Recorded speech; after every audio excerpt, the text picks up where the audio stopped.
Alrighty, we're ready. Alright, so it's time to carve the turkey, and this is how you do it. Now, first of all, I have to admit, I'm not that great at carving a turkey. And so what I do, because I feed so many people, I get 2 smaller birds on Thanksgiving, and then I put one on a platter with all the fufu, and I put that on the table, and you get the big woo and ta-da. And back in the kitchen, I've carved up the other one, so I don't have to do it in front of anybody. But I'm still going to show you how to do it. Alright, first of all, we've been letting him rest for a while. He's still really hot, so forgive me if I burn my fingers. I left the thermometer in here, and I'll tell you why. What we were after was some carryover cooking. Even after you remove it from the oven, it continues to increase in temperature. We pulled it at 165. It went to just about 180 before the temperature started dropping. Now, if you can see, our goal temperature is 165. It's now at 160. That shows us that the resting is done. All the juices have redistributed.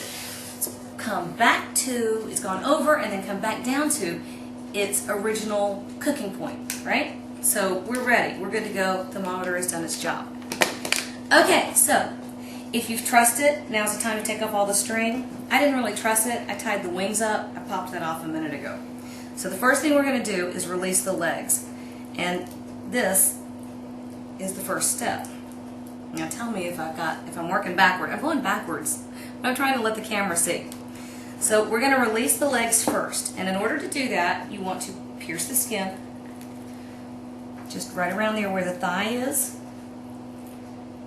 And you're just going to run your paring knife in here, because all you're after right now is to expose that joint. You pull in, ooh, look at those juices. Ooh, can you see how pretty that is? You see? Juicy, juicy, yummy.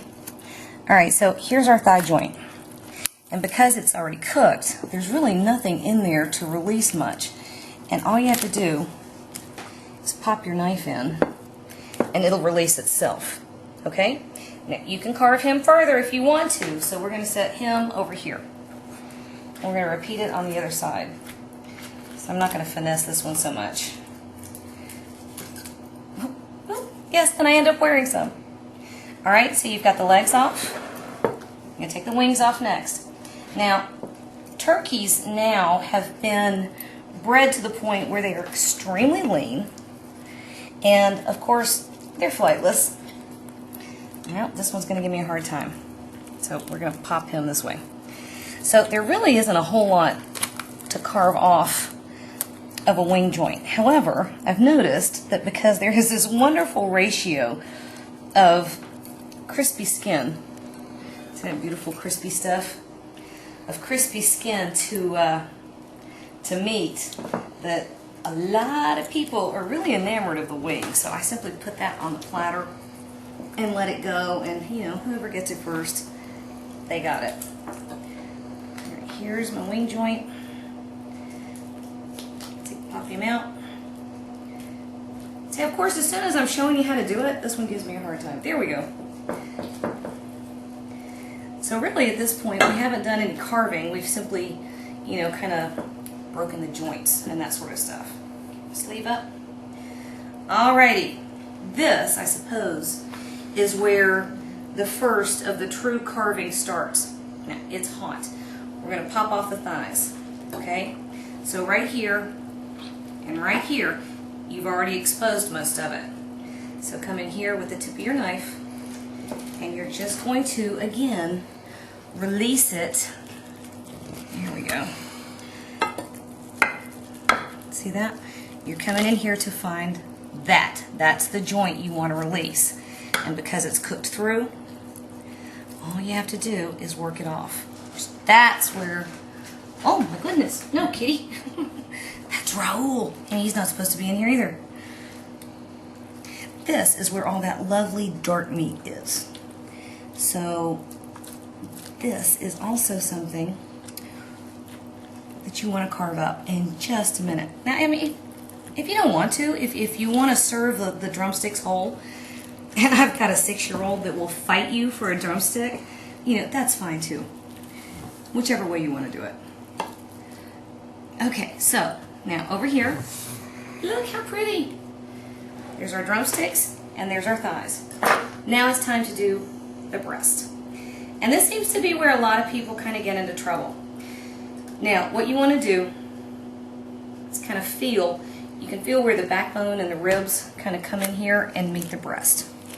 So we're coming right along here, and we're going to work our knife as close to that juncture as possible, because all we're doing at this point, we're not cutting through, we're just making a vertical cut. And we're going to come all the way over, there it is, till you feel the breastbone. Okay? And at this point, and it can get a little unstable, this is all you have to do. Now, one thing I will say, make sure your knives are wicked sharp, okay? It's just too impossible to do if they're not. And on each slice, if you can, my skin wants to slide a little. There we go. Get a little bit of the skin. Hot? Oh my gosh, that's hot. All right, wait a minute. I'm going to put his skin back on him. We work too much to get that wonderful crispy skin. Now, if you want to use a knife with a very small serrated blade, that's fine. Don't use a bread knife. That's way too much. But if you have one that has very fine serration, that's perfect. And if you want to, you can use an electric knife. All right, now I'm blistering my fingertips now. But you can see, at this point, all I'm going to do is continue slicing until I've hit, where is it? Right there. That's the breastbone. And if you want to remove the breast in one piece, you come under, like I did on the other side, and straight down. So in this case, if I come straight down like this, because I've already made that other cut, where am I? Right here. The breast will come off in a single piece, and you can slice it from there if you choose. Okay? Now, you can see I don't like to carve a turkey at table. Frankly, it can be a little bit showy, but I think it's kind of a pain in the butt. On the other hand, this is all you have to do to carve a turkey. Now, if you want to, go ahead and continue slicing the breasts and make little pretty whatever and arrange the wings, and that's fine. You're good to go. Now, to deal with the dark meat, like I said, you can go ahead and just serve it like it is. Or, if you want to make nice little pretty slices, take your drumsticks, and this is all you do. And you have these pretty little pieces of dark meat. Of course, it all depends on how you like to do it. Once you've done one wedge, let go. Well, he didn't want to. There. Once you've done one wedge, flip him over and do it again. Okay, so that's how you carve a drumstick. And the thighs, let me scoot him out of the way. The thighs are just as easy. What you're looking for is the center bone, and that's what you have to cut around.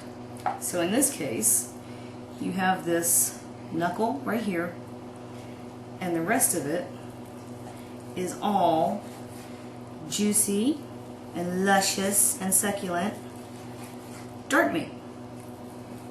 And check this out. Because we brined it and because we roasted it, I don't know, can you get this close? Tell me that that's a dry turkey. That is one of the most delicious, oh my gosh. The brine has worked all the way through the meat, and it's tender, but it's turkey all the way through, and it's juicy and fabulous. You can use all kinds of other flavors, but the recipe I showed you a little while ago in that basic brine, absolutely phenomenal, basic, delicious turkey. And that's all you gotta do. So, don't be afraid of your bird. It's really not hard. Remember, you need to brine it, roast it carefully, let it rest, and carve it just like that. And that's all there is to it. So, I'm actually going to pick him, and I'm going to come over here to this gravy we made a minute ago, and I'm going to make myself a pre-Thanksgiving leftover sandwich. I hope that these videos will help a lot, and if anything else, they take all the stress out, and you're going to look like an absolute rock star when the big day comes.